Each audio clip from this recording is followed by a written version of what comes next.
نبی علیہ السلام فرماتے ہیں رائی کے دانے کے برابر قیامت کے دن جس کی نیکیوں کا پڑھنا بھاری ہو گیا، جھکاؤ ہو گیا، داخل جنہ، وہ جنت میں داخل ہو گیا۔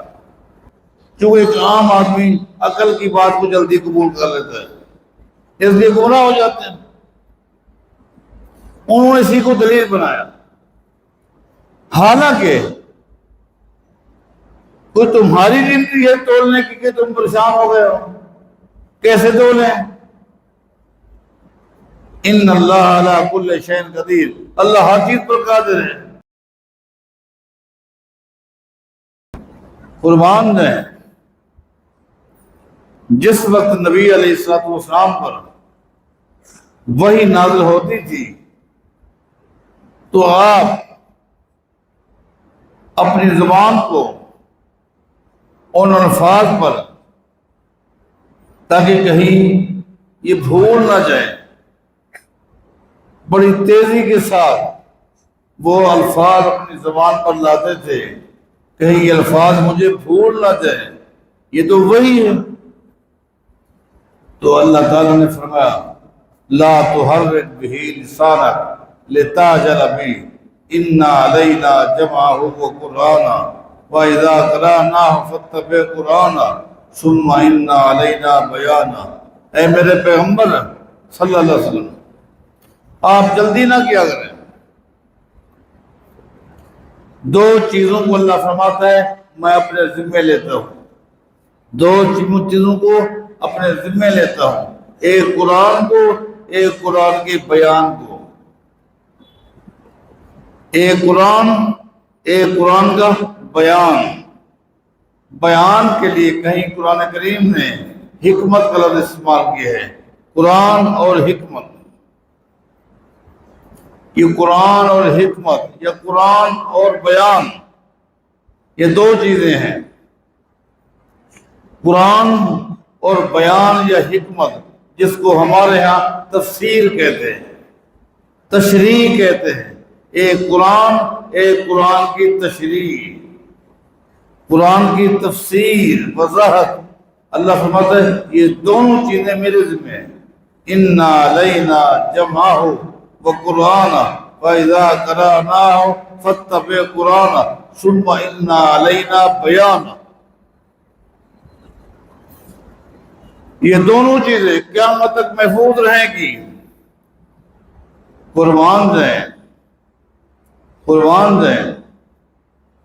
قرآن کی حفاظت کے لیے اللہ نے روز اول سے لے کر آج اور آج کے بعد قیامت تک ہر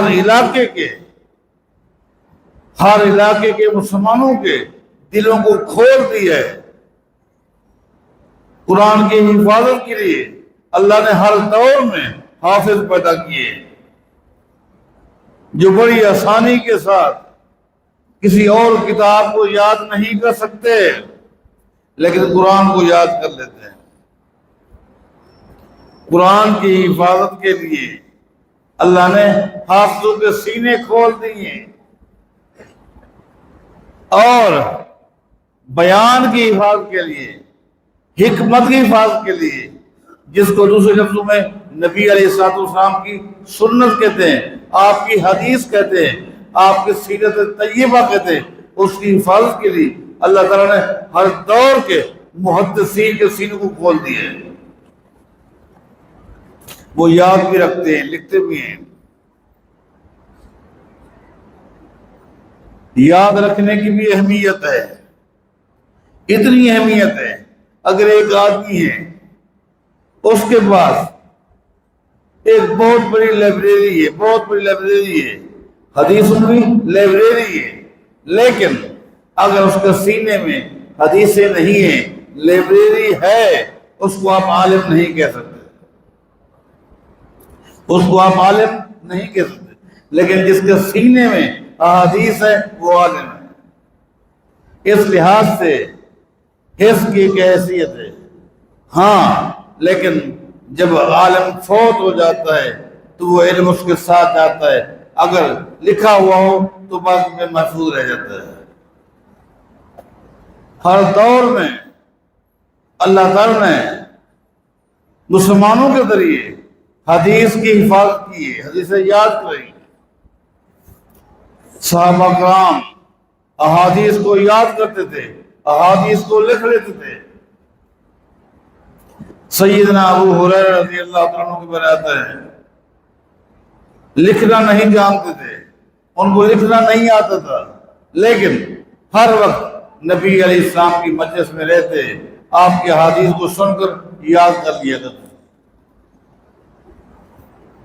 عبداللہ بن عمر لکھنا جانتے تھے، وہ ہر وقت اپنے پاس قلم کو اور اس دور کے مطابق اوراق کو ساتھ رکھتے تھے، لکھ لیا کرتے تھے۔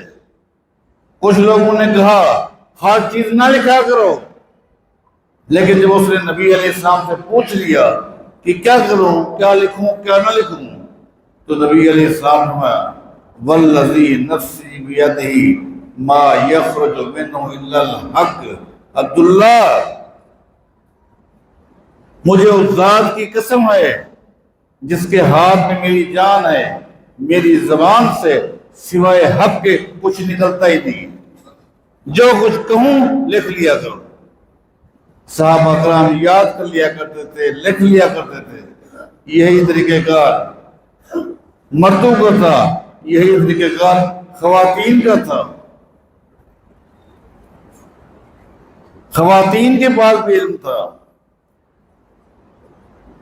کتنی صحابیات ہیں جن سے پڑھنے کے لیے، علم حاصل کرنے کے لیے صحابہ کرام تابعین آتے تھے۔ وہ علم، بلکہ ایک حدیث میں آتا ہے ایک دن مدینے کی عورتوں نے نبی علیہ السلام سے کہا آپ ہر وقت مردوں کے ساتھ بیٹھے رہتے ہیں، ان کو دین بتاتے رہتے ہیں، ہفتے میں ایک دن عورتوں کے لیے بھی خاص کریں، صرف عورتوں کو آپ تعلیم دیا کریں۔ آپ نے موافقت کی۔ اس کا مطلب یہ نبی علیہ السلام کے دور میں بھی خواتین کو بھی الگ تعلیم دی جاتی تھی، اور خواتین کو ہر دور میں تعلیم دینے کی ضرورت اس لیے بھی ہے کہ ہر پیدا ہونے والا بچہ جو ہے، جو بھی بچہ پیدا ہوتا ہے، اس کی پہلی درسگاہ اس کی ماں کی گود ہے۔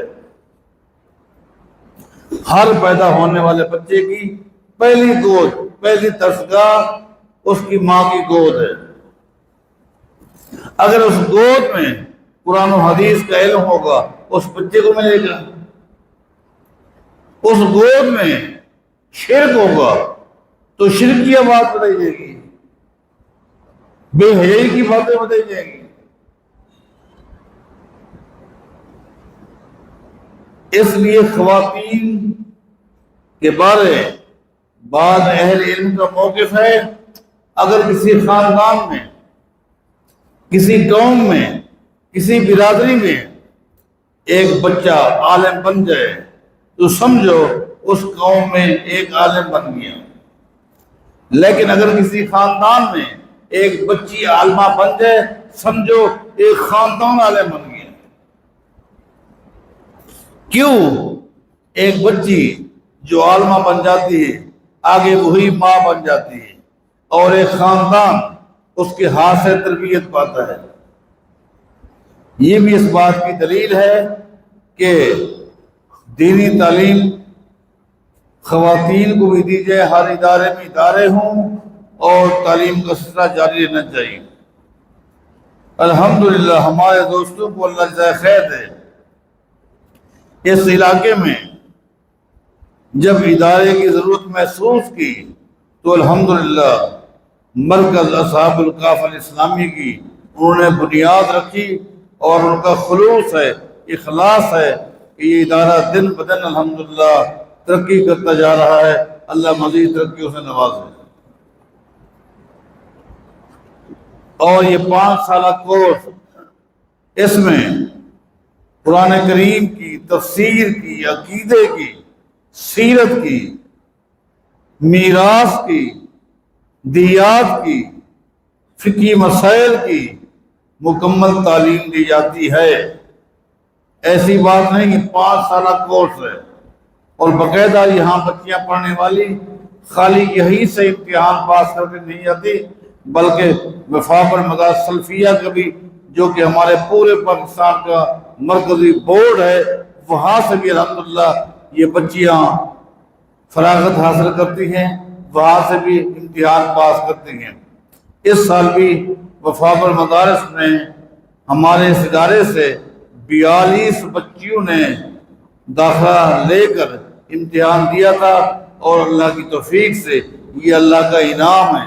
حالانکہ میں دیکھ رہا ہوں کہ بعض اداروں میں رزلٹ 80%، کہیں 70%، کہیں 50%، کہیں 40% ہے، لیکن ہمارے اس ادارے کا رزلٹ 100% ہے۔ 42 بچیوں نے امتحان دیا اور سب کے سب الحمدللہ پاس ہو گئی۔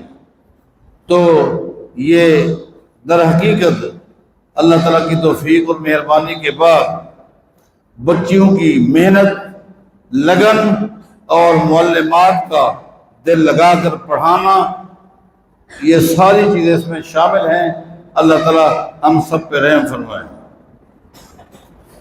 یہ میرے سامنے جو کتاب ہے، یہ وقت کے عظیم امام، محدث، فقیہ امام بخاری رحمہ اللہ کی یہ مرکزی کتاب ہے۔ مرکزی کتاب کا مطلب یہ ہے، اس کے علاوہ بھی امام بخاری رحمہ اللہ کی بہت ساری کتابیں ہیں۔ ان کتابوں میں سے یہ حدیث کی ایک مرکزی کتاب ہے، جس کتاب کو لکھنے میں امام بخاری نے 16 سال محنت کی ہے۔ 16 سال امام بخاری نے محنت کی ہے اور یہ کتاب لکھی۔ اور یہ ایسی کتاب ہے جس کے بارے عمدۃ القاری والے نے، علامہ عینی نے یہاں تک لکھ دیا ہے، اتفق علماء الشرق والغرب، جہاں سے سورج نکلتا ہے اور جہاں غروب ہوتا ہے، پوری دنیا کے علماء کا، پوری دنیا کے علماء کا اس بات پر اتفاق ہے کہ قرآن کریم کے بعد اگر کوئی صحیح ترین کتاب ہے تو یہ صحیح بخاری ہے۔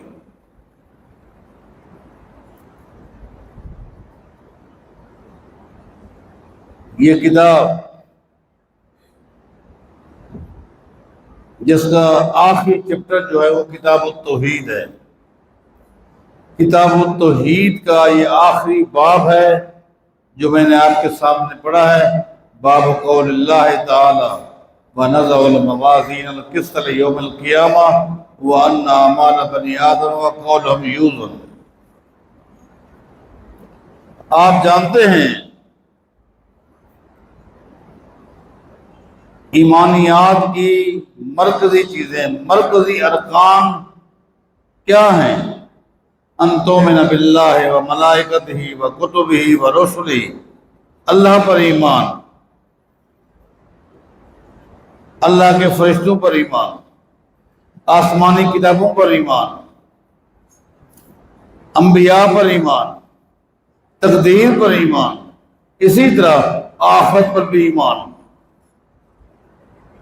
آخرت پر ایمان، آخرت کا مسئلہ در حقیقت سب سے آخری مسئلہ ہے۔ اس لیے امام بخاری رحمہ اللہ اس باب کو سب سے آخر میں لائیں، اپنی کتاب کو اسی آخری باب پر مکمل کیا ہے، کیونکہ معاملہ آخرت ہے۔ آخرت کی کامیابی ہو گئی، بس کامیابی نہیں، سب سے آخر میں اس کو لے کر آئے۔ اگرچہ اس باب میں امام بخاری رحمہ اللہ نے بعض گمراہ فرقوں کا بھی رد کیا ہے، جس کا میں ذکر اختصار کے ساتھ کروں گا، لیکن اس سے پہلے بتاؤں گا کہ آخرت پر ایمان رکھنے کے لیے لازمی ہے کہ وزن اعمال پر ایمان لایا جائے۔ آخرت پر ایمان رکھنے کے لیے لازمی ہے کہ وزن اعمال پر ایمان لایا جائے کہ قیامت کے دن اعمال تولے جائیں گے۔ اعمال کے تولے جانے کا ذکر قرآن و حدیث میں کثرت کے ساتھ موجود ہے، اور وزن کی 3 صورتیں ہیں۔ میری بچیوں، آپ خاص طور پر اس نقطے کو یاد رکھیں، میری بہنیں جو میرے بھائی موجود ہیں، کہ وزن کی 3 صورتیں ہیں۔ ایک صورت تو یہ ہے کہ قیامت کے دن ہر شخص کے اعمال کو تولا جائے، اعمال اچھے ہیں یا برے ہیں، اعمال کو تولا جائے گا۔ اور قیامت کے دن جو ترازو قائم کیا جائے گا، لہو کفتان، اس کے 2 پلڑے ہوں گے، اس کے اندر کانٹا بھی ہوگا، اور اس کو اللہ تعالیٰ اتنی باریک بین نہیں دے گا کہ نبی علیہ السلام فرماتے ہیں ذرے کے فرق کو واضح کر دیجیے۔ فمن رجحت حسناتہ علی سیئاتہ مثقال حبۃ دخل الجنہ۔ نبی علیہ السلام فرماتے ہیں رائی کے دانے کے برابر قیامت کے دن جس کی نیکیوں کا پلڑا بھاری ہو گیا، جھکاؤ ہو گیا، داخل الجنہ، وہ جنت میں داخل ہو گیا۔ ومن رجحت سیئات علی حسنات مثقال حبۃ داخل النار، اور جس بد نصیب کا پلڑا گناہوں والا رائی کے دانے کے برابر وزنی ہو گیا، وہ جہنم چلا گیا۔ ہمارا ایمان ہے کہ لوگوں کے اعمال قیامت دن تولے جائیں گے۔ خالی ایمان ہی نہیں ہے، ہمیں فکر بھی کرنی چاہیے۔ اور دوسری صورت یہ ہے کہ قیامت کے دن ان کاپیوں کو، وہ رجسٹر جن میں نیکیاں اور گناہ لکھے جاتے ہیں، ان کو بھی تولا جائے گا،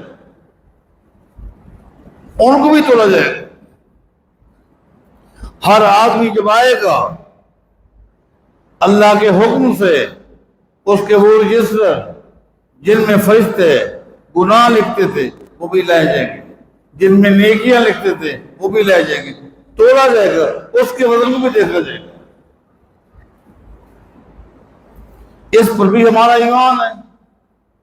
نبی علیہ السلام کا فرمان ہے قیامت دن ایک شخص اللہ کے سامنے پیش ہوگا، اس کے سامنے اس کے گناہوں کے 99 رجسٹر ہوں گے، 99 رجسٹر ہوں گے گناہوں کے۔ گناہوں والے پلڑے میں ان کو رکھ دیا جائے گا۔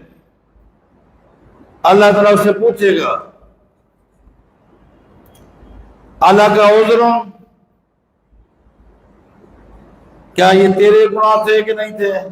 میرے تھے۔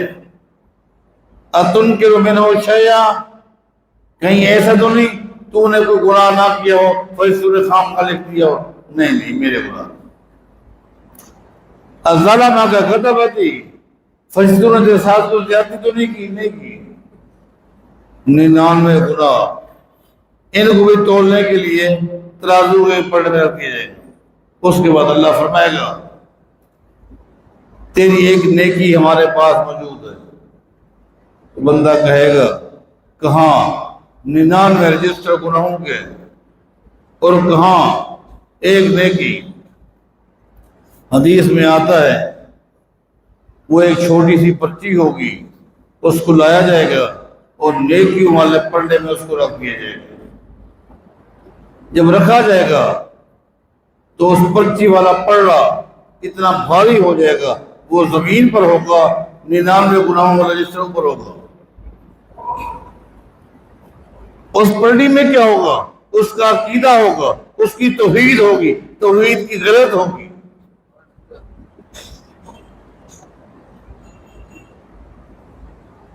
ہمارا ایمان ہے رجسٹر بھی تولے جائیں گے۔ اور تیسری صورت یہ ہے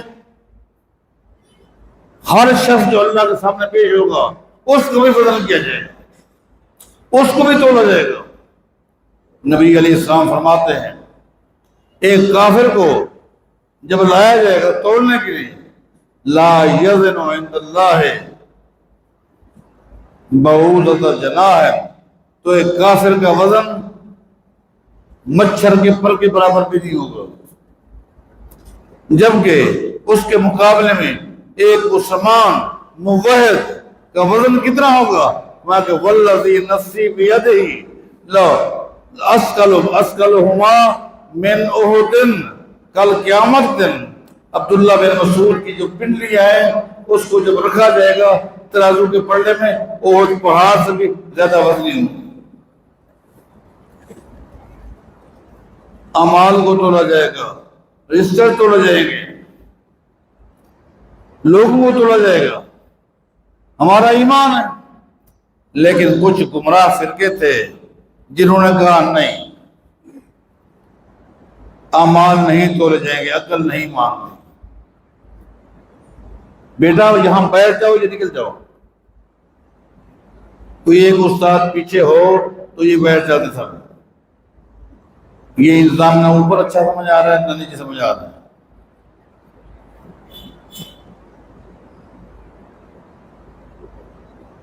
کچھ گمراہ فرقے تھے، آج بھی ان کے جراثیم موجود ہیں، جنہوں نے کہا تولا تو ان کو جاتا ہے جن کے اجسام ہوتے ہیں، یہ تو عوارض ہے۔ اب ایک آدمی کو چھینک آتی ہے وہ کہتا ہے الحمدللہ، اب ان لوگوں نے کہا الحمدللہ کو کیسے تولا جائے گا، الحمدللہ کو کیسے تولا جائے گا، اس کا وزن کیسے ہوگا، اس کا کوئی جسم ہے، یہ تو عوارض ہے۔ اگلا کہتا ہے یرحمک اللہ، یرحمک اللہ کیسے تولا جائے گا، وہ کہتا ہے یہدیکم اللہ ویصلح بالکم، ان کو کیسے تولا جائے گا، اس کا کوئی جسم ہے، یہ تو عوارض ہے، عقل نہیں مانتی، اس کو کیسے تولا جائے گا۔ عقل کو معیار بنایا۔ اور یہ بات یاد رکھیں، ہر دور میں گمراہ فرقے پیدا ہوئے، ان کے پاس دلیل نہ قرآن سے تھی نہ حدیث سے تھی، عقل معیار تھا۔ چونکہ ایک عام آدمی عقل کی بات کو جلدی قبول کر لیتا ہے، اس لیے گمراہ ہو جاتے ہیں۔ انہوں نے اسی کو دلیل بنایا، حالانکہ کوئی تمہاری گنتی ہے تولنے کی کہ تم پریشان ہو گئے ہو، کیسے تولیں؟ ان اللہ علی کل شیء قدیر، اللہ ہر چیز پر قادر ہے، اللہ قادر ہے، تمہیں کیا پریشانی ہے؟ لیکن میرے بھائیوں، میری بہنوں، میری بچیوں، حق جو ہے اسلام اپنی حقانیت کو منواتا ہے، اسلام اپنی حقانیت کو منواتا ہے کہ کل تک تم نے انکار کیا، یہ عوارض ہیں، اجسام نہیں ہیں، ان کو کیسے تولے۔ لیکن آج سائنس نے عوارض کو تولنا شروع کیا، جس کو تم نے قبول کیا ہوا ہے۔ ایک بندہ بیمار ہو جاتا ہے، ڈاکٹر آتا ہے، ایک چھوٹا سا اس کے پاس آلہ ہوتا ہے جس کو تھرمامیٹر کہتے ہیں، وہ زبان کے نیچے رکھتا ہے، اس کے بعد بخار کو تولتا ہے۔ مریض کو نہیں تولتا کہ تیرا وزن کتنا ہے، اس کے بخار کو تولتا ہے، بخار کو تولتا ہے۔ 102 پہ ہے، 103 میں بخار ہے، 104 پہ، اس نے کس کو تولا؟ بخار کو تولا۔ بخار کا کوئی وجود ہے؟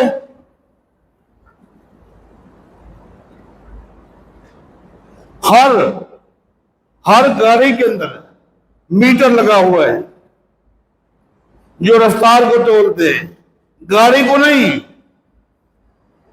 رفتار کو۔ یہ جو رفتار ہے کہ جی 80 پہ جا رہی ہے گاڑی، 100 پہ جا رہی ہے، 120 پہ جا رہی ہے، ہر گاڑی میں یہ میٹر ہے کہ نہیں؟ یہ عوارض کو توڑ رہے ہیں، اجسام نہیں ہے. انسان آلہ بنا کر عوارض کو توڑ سکتا ہے، اللہ قادر نہیں ہے. اس طرح کا انہوں نے انکار کیا. امام بخاری نے ان کا رد کیا قرآن کریم کی آیت پیش کر کے اور نبی علیہ السلام کی حدیث پیش کر کے کہ نبی علیہ السلام فرماتے ہیں کلمتان حبیبتان الی الرحمن خفیفتان علی اللسان ثقیلتان فی المیزان سبحان اللہ بحمدہ سبحان اللہ العظیم. یہ آخری حدیث ہے. اس حدیث میں جہاں توحید کا ذکر ہے، جہاں ان گمراہ فرقوں کا رد ہے، وہاں یہاں اس کلمے کی فضیلت بھی ہے اور آخرت کے حوالے سے تیاری کی ترغیب بھی دلائی گئی ہے. میں نے کہا تھا مختصر درس ہوگا، تو میں ان بچیوں کو جو اس سال یہاں سے کورس مکمل کرنے کے بعد میدان عمل میں داخل ہونے لگی ہیں، ان کو ان کی معلمات کو، اسی طرح ان کے خاندان کو، ادارے کے ذمہ داران کو، سب کو مبارکباد پیش کرتا ہوں اور دعا کرتا ہوں اللہ ہماری ان بچیوں کو لمبی عمر دے، ایمان والی، سلامتی والی، اور یہ جہاں جہاں جائیں اور دین کا کام کرتے رہیں، توحید کا پرچار کرتی رہیں، شرک کا خاتمہ، بدعت کا خاتمہ اور عمل صحیح کی ترغیب، یہ ذمہ داریاں ہیں. اور ساتھ ہی ساتھ یہ بھی کہوں گا جب تک زندہ رہو اپنے اساتذہ کرام، اپنی معلمات، اپنے ادارے کے ساتھ اپنا تعلق ضرور قائم رکھنا. رہ بغیر آپ آتے رہیں اور خیریت لیتے جائیں اور نصیحتیں لیتے رہیں. اللہ آپ پہ رحم فرمائے. تو یہ صحیح بخاری جس کا پورا نام تو ہے الجامع الصحیح المسند من حدیث رسول اللہ صلی اللہ علیہ وسلم و سننہ و ایامہ، یہ اس کتاب کا مکمل نام ہے. اس کی آخری حدیث تھی جو آپ نے پہلے بھی پڑھی ہوگی، آج بھی پڑھ لی، آپ بھائیوں نے بھی سن لی. اللہ تعالی ہم سب کو عقیدے کی، عمل کی سلامتی نصیب فرمائے. اقول قولی ھذا واستغفر لی ولکم وآخر دعوانا الحمد للہ رب العالمین.